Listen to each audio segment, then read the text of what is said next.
just be great and they'll acknowledge it. That's BS, because I've seen great be ignored. I've seen executives look through brilliance because that's not the person they want the answer from.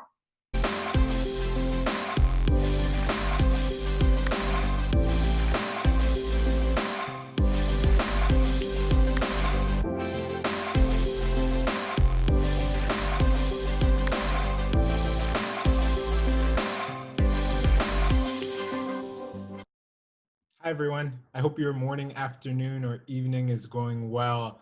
I recently had the opportunity to sit down with Curtis Jacobs, who's a notable business leader at a large Wall Street firm. And he's also a mentor to many through the leadership and development organization known as 100 Black Men. We recorded our chat in an effort to document things for an upcoming article.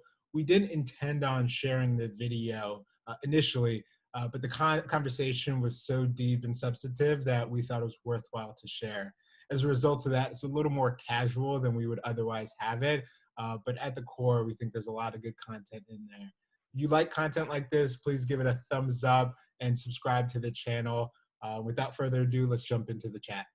What are some of those other challenges you're seeing with people of color as they're trying to make it up the ladder? So the big one is lack of sponsorship. The second one is just lack of network, because we validate each other in the boardroom. So it's one thing is if the big boss is saying, hey, Mark Hall's a great guy. But what if the big boss doesn't know about Mark Hall? And say Mark Hall's an associate, and that you got associate level, then you got associates, you got AVP, VP, SVP or whatever. And now there's VPs in the room, and they're not your overall boss, but they're wearing your shirt, right? This guy, Mark Hall, he's on a work stream on my project, and he's knocking it out the park. They're validating you. So that's an important, sometimes not just the sponsorship at the top, it's peer level sponsorship. It's peer level advocacy. It could be other guys within your cohort who, there's a guy on our team and he's just awesome. It's having that. And if you don't have the relationship, somebody said, well, just be great and they'll acknowledge it. That's BS, because I've seen great be ignored. I've seen executives look through brilliance because that's not the person they want the answer from. They look right through that. We got to get this. I'm like, and the person's like, I'm here. Yeah. I'm like, here's all my credentials, blah, blah, blah. I'm here. I'm right here. I'm that person. And they're like, no, he's not here. I've seen that. And I see how devastating that could be. And I've seen that with Ivy League graduates. Harvard Law School graduates, I've seen that. Yeah, that makes sense. Okay. That's helpful. So when we talk about mentorship programs, right, I agree with the premise. You highlighted that you think a lot of them are failing at the corporate level. Talk to me about why you think that's happening. So again, it's this not having the right success indicators. So if someone told you to write your own goals and you want to guarantee that you get your bonus, and you write a goal, say, hey, 50% of my bonus I want to be on attendance. So I'm just showing up. And that's 50% of my bonus for just showing up. If you're not writing metrics or performance indicators that are based on impact, if you write loosely to improve diversity at Acme Incorporated, right? Yeah. What the hell does that mean?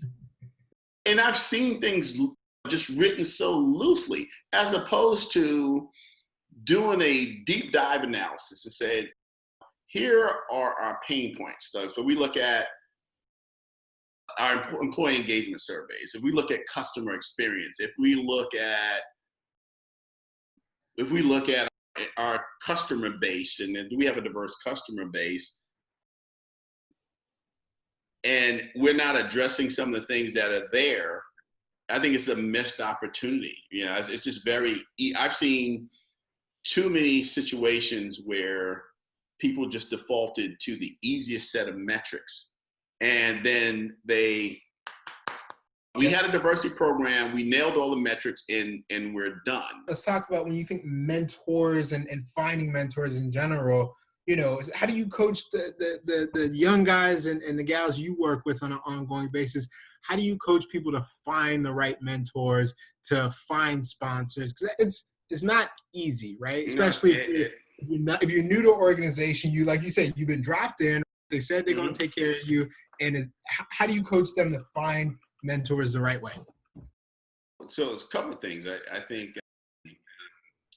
and I don't know, I heard scenarios where companies saying, hey, companies should provide mentors for their employee base. And I don't know, I think they should provide mentorship for helping them do their job, but like true mentors, like where you can discuss anything. I don't know if that's the responsibility of the employee or not. I need to think through that a little more. But I think for me, the best mentors I had as I watched people and I watched people at work and not literally at my place of employment, but just in doing what they do. Yeah. And if I admired them, I asked them to be my mentor. I asked them if I can get on their calendar. It's unofficial because sometimes I don't want the commitment or whatever. So it's more about just, hey, can I get on your calendar for a cup of coffee? Like I got known at AIG because I was always like, people go, it's like, yeah, come get on my calendar for a coffee. And if it's after work, it's a glass of wine.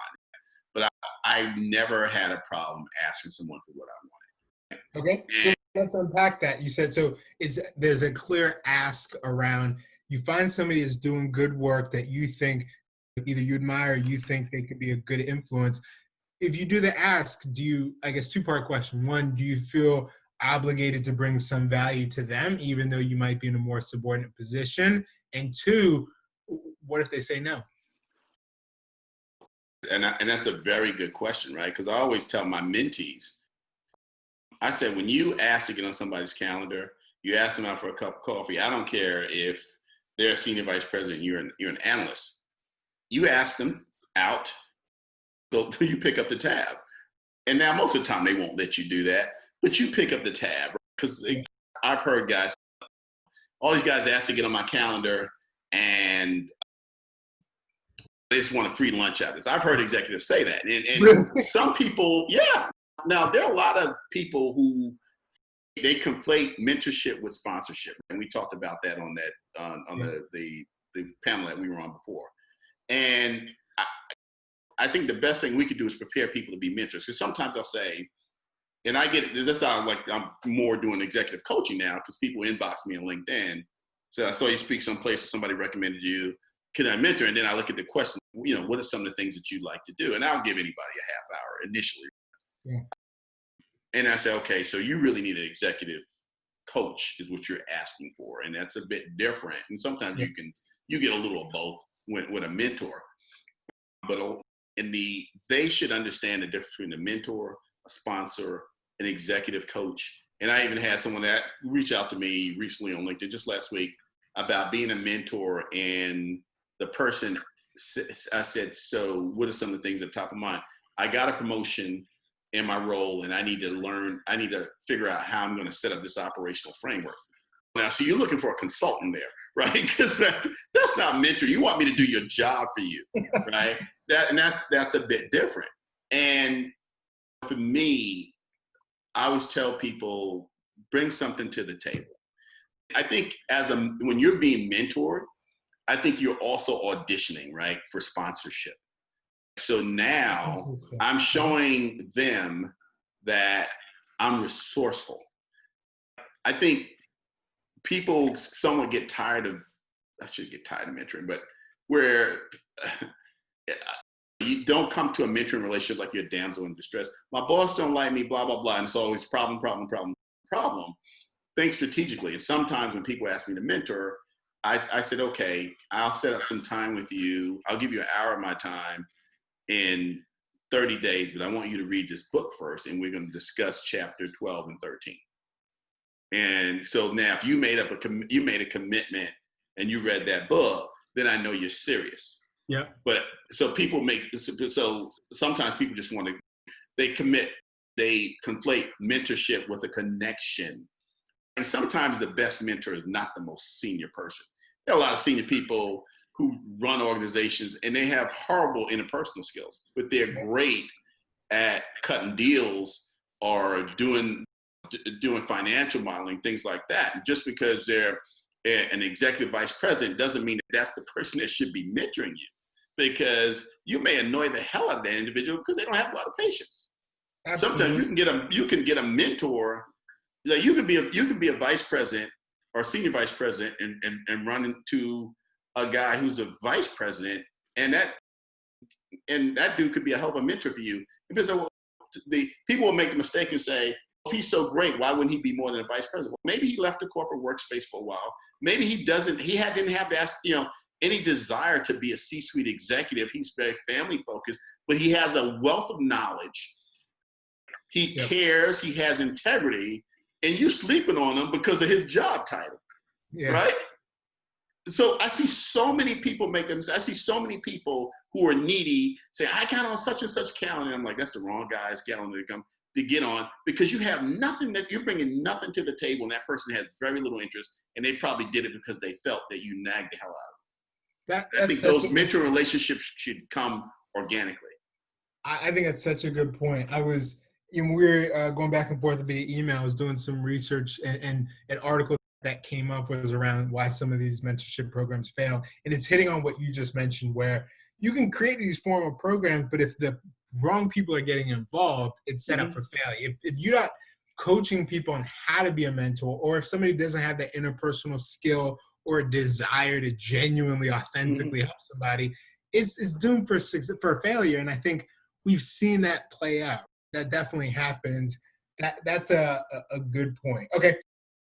If I'm hearing you correctly, it's obviously being assertive. It's doing the formal ask on, hey, I think I could gain something from you. Is bringing value to the table in whatever unique way that you can deliver it. In your case, you had connections in the publishing world. But then also, if, as you mentioned, if they give you homework, read a book, check out this chapter, check out that thing, come prepared so that they know you're ready for business, and it shows that level of commitment. Because then the mentorship is different when somebody introduces you, because then the guy that I told you about, as opposed to him saying, here's my mentee, blah, blah, blah. He said, this is my protege. I went from mentee to protege.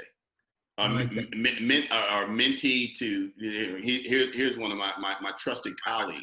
So and then he actually wrote about me in his book, or he referenced me in one of his books as a part of his inner circle. And I was shocked. I didn't know he thought that highly of me. But I didn't know he thought that highly of me. So I was happy about that. So I think people really need to, we have strategies for everything else, you should have strategies for your mentorship. And just to dovetail on the point you made about failed programs, I've seen global firm, and they go like, so we're gonna start a mentoring program, and we want all the top executives, like, you have to sign up. And I'm like, you don't force people to be mentors. Yeah. So one area I do want to spend a chunk of time on, I think this is probably a good place for us to encapsulate the whole discussion. So when you think of the three stages of either your experience, but more importantly, the folks that you've mentored and worked with, and everything you've observed, there's kind of three phases, right? Early stage of your career, first year, 2 years, few years in the corporate environment. Then you have somebody who's been there. I probably fall in that category. 10 plus years. You're familiar, you're comfortable, but you're not so senior that you understand how to play the game fully. And then you have folks who've been in the corporate environment for quite some time. So those three stages. And they're about to get pushed off that pyramid.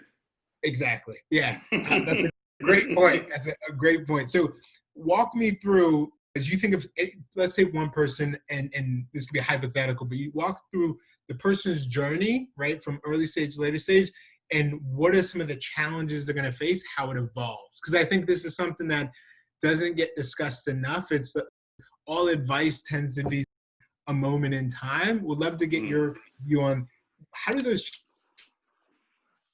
challenges and experiences evolve from early stage to late stage? You mean when you're saying from day one on a job to your mid-level to senior executive? Yeah. What are all the pitfalls and challenges that people should expect? Because I think if people can hear this, right, hear this conversation, then to know, all right, here's where I'm at, here's what I'm dealing with now, here's what's on the horizon, here's what's over the hill for the next thing I need to start preparing for. I would tell any person right out of college, or whether you got a corporate career as a coder or whatever, and you didn't go to college, in day one in your job is be intentional about your career and find out from your manager, right? And so at this point, if you're a first year analyst, your manager might be somebody who only has 3 years of experience. They don't know a whole ton. They don't have that savvy, but it's like, what's my role about? You know, what's my role? What's the career path from my role? Help me understand how the contributions I'm making while performing in my role correlate to the bottom line. Yeah. Right? Because now I feel valuable. You mean these little widgets that I'm building or this coding? So that's where it sits on the bottom line. That's what I used to always try to help my employees. Your work really matters. I don't care. People could be dismissive, whether I start out in a copy center, making copies and you copying pitch books. Those pitch books that those investment bankers did and the graphics team and blah, blah, blah, that we all put together. I didn't develop the content, but it's the product that they took to the customer that sold $100 million deal or a $2 billion deal. That was my contribution. And I feel like, wow, I feel good about that. So understanding the work and understanding how process correlates into a strategy. So if you hear understanding, I don't care if you're a first year analyst and you're working in a big company or small company, wherever, if they have, we're going to be in an auditorium in a cafeteria, there's going to be a town hall. The CEO is going to do a town hall, all's invited. Go to that town hall. I don't care if you're first year. Go to the town hall and they start taking questions and you watch all those guys get up in their power suits, be in that line and get up and ask a question. And think about the question before you get on that line. Ask a very intelligent question, a very thought-provoking, respectful question. You don't want to put the CEO on the spot. Earnings looks like it's going to be. You ask a really thought-provoking question about, entering a specific market, maybe exiting a market, whatever it is. And you'll get somebody will acknowledge you. So it's just that I'm here, I'm entry level, but I'm not staying entry level. And also understanding who else is around me. Because I'm Curtis Jacobs, I'm here, Mark Hall's here, but you're here, okay, you got here from Florida, blah, blah, blah. You went through the hard way. I got in this department because my uncle got me the job. My uncle's the SVP and he has a different name, named Smith. But you don't know that. But our manager is beholding to Smith, who sits in the C-suite. So if you think that it's 100% chance that you're going to have the same opportunity as I have, when you don't have those connections, that's a high level of naivete. Yeah. So now you have to understand that's your reality. It's not my fault that I'm connected and you're not. It's just the reality. Now, what are you gonna do about it? Now, you're gonna partner with me to try to meet some of the people that I know, or you're gonna sit there and be frustrated, or just not know that, wow, I did the exact same thing that Curtis did. We came at the same time, and he's getting all the plum assignments. Wait a minute, okay, then at the end of the year, hey, Mark, I need to talk to you. I'm putting Curtis over the blah, blah, blah program, whatever, and I want you to be on his team. And wait a minute, we both started entry level. So people, I've had mentees who really buy into a meritocracy, which I have not seen consistently in corporate America. Yeah. That's the reality, right? So I've worked hard. I checked all the boxes. I'm a continuous learner. I have the certifications, degrees, blah, blah, blah. And the promotional opportunities have not been the same. And what am I doing wrong? And nothing. You're not connected. What is the system doing wrong? So don't ask yourself what you're doing wrong. The system is not living up to the mantra of a fair and equitable work environment. But people end up internalizing that and making it about them, and they get depressed. I'm just going to get out of here. And I don't know how you fix that, but how you help yourself cope with it is understanding the reality and figuring out how you can build that relationship and not, there's nothing I can do. You reset by managing your expectation. Hell, I got student loans I got to pay back. I don't like it. I'm dealing with it. Let me start working on an exit plan, because this company, while they talk about a meritocracy, they may talk about diversity, they don't really walk the talk. And I can't keep wasting time here. And I can feel good about myself knowing that I've developed a exit strategy. And that applies to mid-level when you're trying to get that next level promotion. You're 5-6 years in a role. Rule of thumb back in the days, a zillion years ago, when I started my career, you don't change a job before 5 years. You don't, because you get vested. Back then, in your job, I had 5 pensions, right? As soon as you made 5 years, you was vested, you were gonna get a little pension, right? They don't do that anymore. So people are leaving 2 years. I've seen people leave, they bounce from job to job, a year and a half, and nobody holds it against them. So if you have to move around to keep getting that 20% bump, to get that next 20% bump, to get that next 10%, then you do that, as opposed to sitting there and just getting 3% or saying there's not going to be any raises this year. I get it. I totally get it. When you get at that senior level and the promotions aren't coming, and again, it's like analysts, associates, assistant directors, AVPs, VPs, C-suite, fewer and fewer jobs at each tier of that pyramid. And you have to start saying, it's not happening for me here. It may not happen. And again, when I talk about being intentional, when you have your performance review or you set your goals, it's like saying, hey, I want to discuss my career.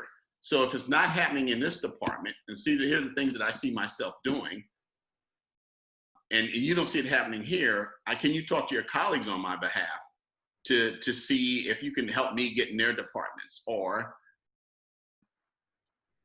have those skip level meetings? And I think some people get intimidated by that, but I think everybody, I always tell all my mentees, when you come in and when you get hired, unless there's 30 analysts at the department, it's impossible to have a skip level meeting. I used to do this thing called Coffee with Curtis. And I had teams globally, so I try to do one in the evening, sometimes at 7 o'clock. So my Asia team, so it's coffee in the morning. I do it 7 p.m., so it's 7 a.m. there. I'll do it in New York, and people in the New York campus would come in. I get a big conference room, and then people would be on the screen of whatever countries they were in. But it was intentional to make sure that they had access to me, because if I have to sign off on promotions, they're like, oh, it seems like only the people in New York that Curtis sees gets until he visits London or Tokyo, whatever, the 4 times a year, but they're still not seeing him every day. These people walk past their office. So I had to create an environment where they can see that. But you can proactively, not you per se, Joe or Jane employee, can also create that environment by requesting that. I would love to spend more time with our senior leadership. And I know they do a town hall or they do this or whatever, but is it possible you write a proposal and say, you go to his chief of staff, you go to her or her EA and say, I know he can't do one-on-one skip levels, but can he do a skip level group session? And we're going to give him a set of questions in advance. And you can talk about career growth, his thoughts on career growth. You can talk about things that you would like to see from his direct reports. Or now these anonymous questions, right? Like they're not saying who wrote this question. And he can go back in the staff and say, hey, the employee base would like to see you guys be more deliberate and not look through them, or not. They feel like they're ladders that are pulled up. You guys get promotions, you move on, you don't bring them along with you. So those are things that you can do from that mid-level career and entry level. At that senior level, it's really getting executive sponsorship at a C-suite, or if you're a vice president, you've been there, depending on the SVPs is higher than directors in some in insurance. SVPs, they're the tier before you get to C-suite. In banking, SVP is under director. But you can have those conversations to try to get on a call with a C-suite executive or a board director, right? When the board's in town and they're in town for a board meeting. I'm not saying you stalk somebody. You may see them. The board meetings are typically 8 o'clock. Do your diligence. Go on the intranet and say, "Oh, the board meeting 8 o'clock today, so the car's going to be out there 7." Look at the pictures of board meetings. Time you're walking to the, and I know it may sound creepy to some people, but you have to be deliberate sometimes. People do it when they want to date somebody. When you go, "Hey, Mr. Blah, blah, blah, I really love the work that you did before you retired from blah, blah, blah. My name is Curtis Jacobs, and can I ride the elevator with you? I'd love to get on your calendar at some point in time, and maybe we can do a virtual talk." Right now, you got an ally on the board. That's a big asset to have, right? If you can get the ally on the board, get an ally on the board, right? And say, well, who do you know on the seat? The ally on the board might say, "Who are you talking to on the C-suite? Why haven't I been able to get on their calendar?" Don't worry, I'll make that happen. I'm not saying it'll always happen like that, but it's a chance, right? It's a shot in the dark. Yeah, and what I'm hearing from you is, especially at that senior level, being intentional, calling it like it is, making sure that you're advocating for yourself above all, and having those skip level conversations. And then when you think more mid-level, it's dealing with not only understanding where you fit within the organizations, but building out the network, having skip levels, being able to show good work constantly, but also not being afraid to make moves if you're not getting those results, which is key. And the earlier stage, as you're early in your journey, at the end of the day, it's figure out your net worth. How do people value in the organization? Mm-hmm. Network is everything, because if you're not well plugged in or connected, find out who is and build those relationships. So you said something real interesting, right? Finding out what people think about you, right? And this is where you use your allies. I used to do that all the time. I'm like, "Hey, man, I'm not getting any traction, blah, blah, blah."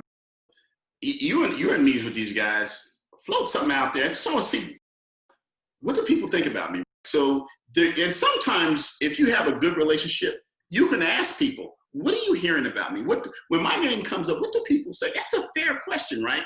Because they can say, I just really don't like Mark." You know why? Because he wears a blue shirt. I don't like people who wear blue shirts. Or they can say, "I don't know enough about Mark. I wish he would speak up more at meetings, but he seems pretty smart, but I don't know enough about him." So now that person, your mole, I don't call him a mole, but person comes back and you say, "Hey, man, you should really speak up more in meetings." Ask people, how can I be a better leader? How can I be perceived as a leader? Sometimes people aren't even qualified to evaluate you, but find the ones who you respect. Is going to give it to you straight with no chaser. So you want to know, who's wearing my shirt, right? Who's your voice in the room when you're not? And you want to begin building those alliances. So there's nothing wrong, because the perception you have of yourself, and I've seen people who, like, wow, they thought they were killing it, and they really aren't. And so this is where you really have to humble yourself to understand. And it's like, at the senior level, it's like asking that tough question: is there a place for me? Is there a next step? Do you have any plans for me next steps? And it could be, "Curtis, you're an SVP. There are only 12 C-suite jobs here. No one's retiring soon. You figure it out." No one should have to ask you that. Yep. No one should have to ask you that. You need to know if it's time to leave the party. Do your own darn research. Start talking to some of your former colleagues who may have left you at this point in the pyramid. People are not peering off and going to those places. They may be able to snatch you and take you with you. I recommend you for your new opportunity. But don't wait for them to, "Hey, your party's over now." Yeah, that's such an important point, right? That not only that self-awareness, but that willingness to ask others, what do people think of me? What are they saying about me when I'm not in the room? Because that becomes that direct extension on not only sponsorship, but almost like the inverse, right? If people are maybe not looking at you favorably and they're saying that out loud, that's a bigger problem that's going to prevent you, and you might not even be aware. So that's a really great point. And some people, and you can't get defensive about it, right? If you don't like what you hear, you just take it. Okay, that's an interesting point. And you can say, I wonder why they feel that way, or you're maybe you can be. It could be a cultural thing, right? Hey, I'm from New York. I may speak fast. My tone and tenor may be a little stronger than someone from the South. And I'm in the South now, my other home, but I know it's when I'm sitting here talking to family, it's a bit different, slow, laid back. And when you're in New York and someone who works on Wall Street, time is of the essence. And people like, say what you're going to say, get to the point. I got to get to my next meeting. And people think you're being short, but really it's a cultural thing. So it's also understanding the culture that you're in. And again, just being willing to ask people, like, what could be a potential, I'd like to do X, Y, and Z. What could be a potential next step job for me here? And the answer could be, we're going to be launching a department, blah, blah, blah, or we're going to have an international assignment that's going to be coming available, or there's really nothing here, right? Yeah, I just don't know. Either you write it out here or whatever. But either way, you don't want to just be there oblivious and then people are judging you because, like, why wouldn't he? Doesn't he see there's something wrong here? He's been in the same role for 5 years. It looks like he's just riding out the string, blocking somebody else from growing. So then you have to really make that decision for yourself, or start thinking about it before they make that decision for you. I've seen people get tapped on the shoulder and they're being downsized. And how could this happen? You gotta be aware, and you should be investing. I tell anybody I do executive coach, 2 hours a week, invest in you're the CEO of you. 2 hours a week, invest in your career. And that career could be your career in the corporate workspace, or your career as an entrepreneur, or your career as an entrepreneur. Yep. I so agree with that. And I think it's so important not only to carve out time intentionally to build those skills, but to be mindful of it. And to your point, right, being self-aware of your contributions, where you sit in the organization, what are the cultural tones and all of that. I think this is definitely a good place to